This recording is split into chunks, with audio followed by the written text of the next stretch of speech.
Miss Desri kan Mhm, seorang Montessori educator ya, betul. dan sekarang tuh kurikulum di sekolah tuh banyak sekali. Ada yang konvensional, Montessori, Waldorf, Reggio Emilia, dan lain-lain. Mhm. Boleh nggak dijelasin secara singkat aja, itu maksudnya apa sih kok namanya aneh-aneh gitu sekarang?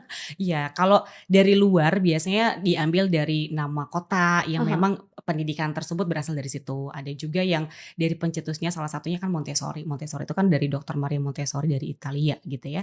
Yang, secara sederhana itu adalah pendekatan pendidikan untuk anak-anak bahkan sampai dewasa juga bisa, tapi fokusnya adalah, pada kemandirian. mhm. Kemudian juga kita fokus dan percaya bahwa setiap anak itu unik, start-nya itu beda-beda.